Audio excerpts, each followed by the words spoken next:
Hello there, this is Cookies. I have turned 17 of EA Machaka, and you can see we did indeed get attacked. Not just by the 3 armies I pointed out last turn, but by 5. Here's the declaration of war.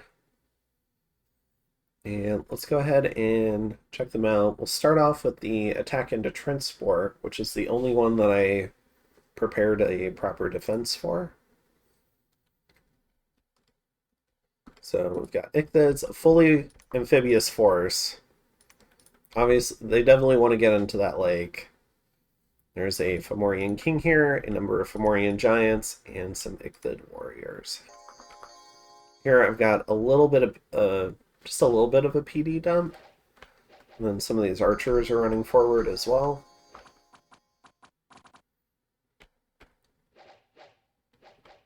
And here we go, Sacreds are coming on in. Heavy cavalry disrupting the formation just a little bit, which is good. Javelins might help fix the formation.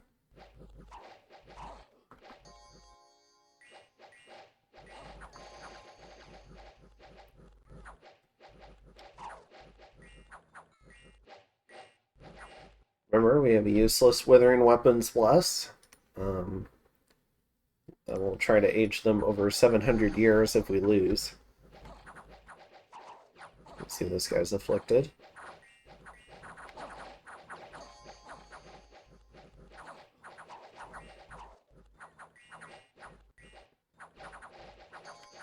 But generally speaking, we do have an okay matchup with the Fomorians.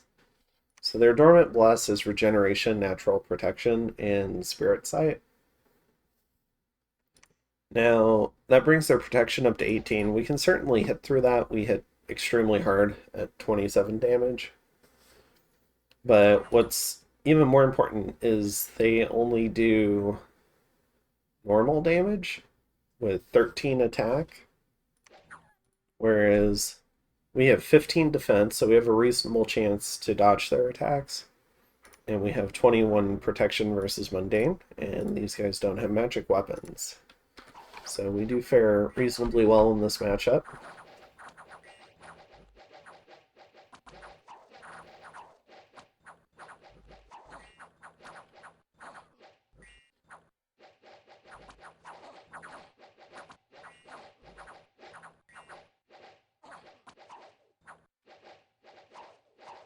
Let's see, the king is running.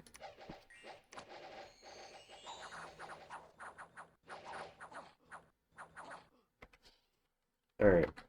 Now, what actually happened, because again, we've got replay bugs for just about everything. Lots of patches going on, is we end up killing the entire party, including that Fomorian king.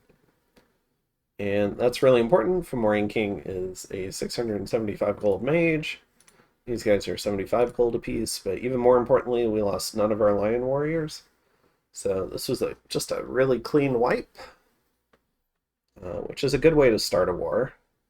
And now we dive into the bad news. So in Fogik, we have another party of Fomorian warriors. We have some elves over on the left flank. Now, these would have probably sailed over on a Fomorian, like one of the Fomorian giants. Not these guys, the commanders. But so I don't, knowing what I know now about the geography, I don't think you'd want to spend multiple turns walking them around. I think you'd try to find a way to sail them. And they're just running in and killing some PD. So they lose 5 barbarians in the process. In Kaz Dupar, we got attacked in our wasteland by another set of, a Fomorian king, which is what I was meaning to talk about, because they have amazing sailing. So that's probably what brought the elves over. There's Ichthids and more Fomorian giants. We've just got a little bit of PD here. in Ironwood Forest, we see the huge Hinnom army. Now, because you don't get prophets in disciples, because the disciple is the prophet, he only has this one guy to bless these guys. So a lot of these Rephites are unblessed. Looks like he has a stay behind commander, Avite commander. I don't know. But I've only got a little bit of PD here, so they're gonna do just fine. Notably, the Rephites are gonna cause unrest and pop kill. So them just existing makes everything Hinnom takes worse. So kind of like self-pillaging the land he wants. But they did take a pretty heavy bless, so he wants to use it. And we had 2 fire gems, 10 province income, and I think I missed one more. In Dendra, another Hinnom force. This one looks a little bit more organized. It's still just 1 priest to bless. And that's not going to get aligned very efficiently. So, alright. Okay, so despite our little victory here, it's not going good. So we're gonna go ahead and combine all of our forces here. It turns out these guys can reach, so they're getting recalled. We've PD dumped up to 45 PD. We're bringing these guys back up, so we'll have our sacreds. Those things are on some form of... So I want the PD in the center, so I want the elite troops on the flanks. Maybe I can curl the flanks. So I've got some of them on attack rear and some of them on attack closest. I'm hoping they'll attack the flanks and maybe win on the flanks. Then we're still continuing our palisade. And Berytos is gathering up in Bergamum. So he's got these 2 parties here. We see another little party over here. And now we see Niflheim on the border. And we get, this might have been a turn or 2 ago, but we got some indications from the Saramatia's, the Balba team, and we're about to be coalitioned. And so the Diplo wheels are moving, and what I'm mainly trying to do here, it's important that this first turn they raided a fair amount from us. So you can see the province graphs for us go down for the most part. And Fomoria's goes up more, so that creates more of a gap.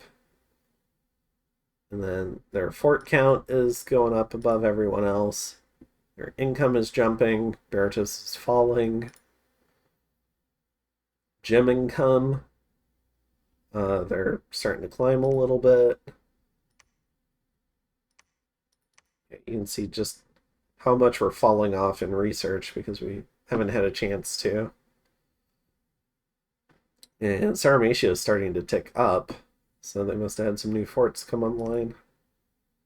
And then in terms of dominion and army size, so you can see even though we killed that Fomorian party, his army is still increased. So what I'm trying to sell diplomatically is position 1, which is Fomoria Hinnom, is trying to eat a position 2, which is Berytos and Machaka in terms of land.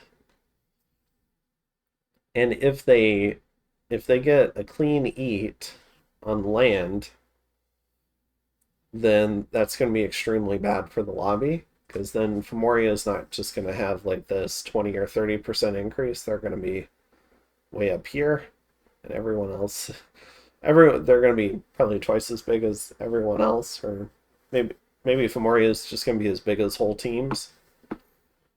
So, and that's probably not good for the lobby, so I'm trying to sell that. The other portion is, I tried to freak out Fomoria Hinnom by saying, look, we've got strong Diplo and we've got a nap with Niflheim and Muspelheim. So we got this war deck from Niflheim, which I might have earlier thought was these guys. They didn't declare war. So this is them ending their nap. You can see it here. So what that means is we get a few turns where we get to concentrate all of our efforts against Fomori and Henom. So I'm trying to sell that as bad for them and trying to make them a little bit more passive. It's like, look, you can fight all of our stuff and get, you know, like some amount of spoils, and then Niflheim and Muspelheim are just going to get free stuff because we're not going to have anything left. So trying to threaten that angle, and then I'm also trying to figure out what I can do to buy off Niflheim and Muspelheim.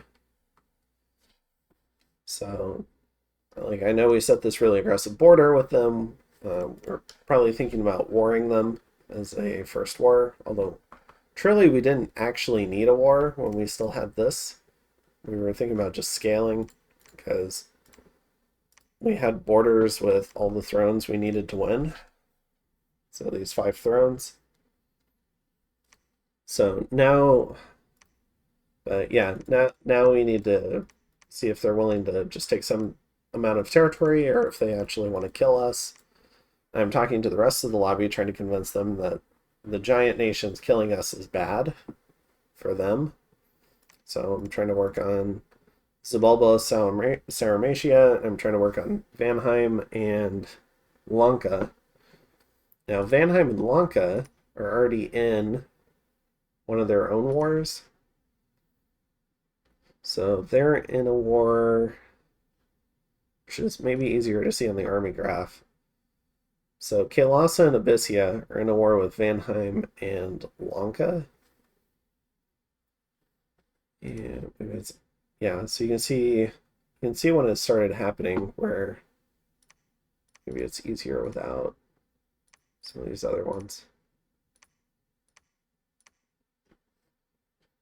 Wait. Abyssia. There we go. All right. So you can see a lot of the gains by Vanheim at the expense of, and Lanka at the expense of Kaelasa and Abyssia. You can see the kind of like the income. So they've got Kaelasa's cap under siege. And if I remember right, the Vanheim player was reasonably friendly because the Fomoria team had threatened to it was either Fomoria or the Niflheim team. I think it was the Fomoria team, though. They had threatened to intervene in their Kaelasa siege. Whereas when they asked us if it was a big deal, I said it wasn't.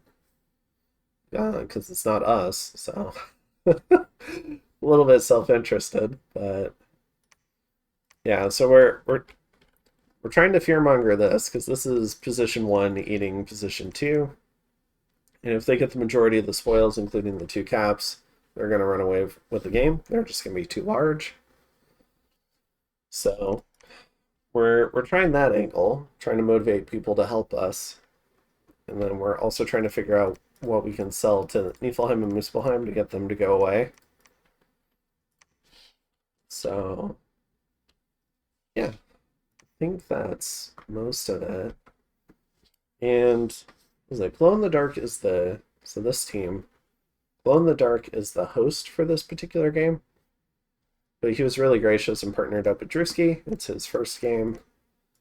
So, and what's pretty cool about it is he's taking on a little bit more of a mentorship role from what I could see. And so he's funneling a lot of decision making through Drewski. And then just kind of giving advice and seeing what Drewski decides. So there's a little bit of that aspect. So we're trying to, I'm submitting proposals and then trying to figure out what would make them happy. So, and then, yeah, so I think that covers a lot of the Diplo, because it was a lot of Diplo for me to do. And then also trying to coordinate with False God for our defense, because we just got pummeled by a whole wave attack here. So there's more showing up over here. So it looks like they're going to try and lock down Kopos. And yeah, just trying to protect my little fort here. Did defend Trentspor. Pretty happy about that one. And other than that, I'll go ahead and see you in turn 18. Have a good one. Later.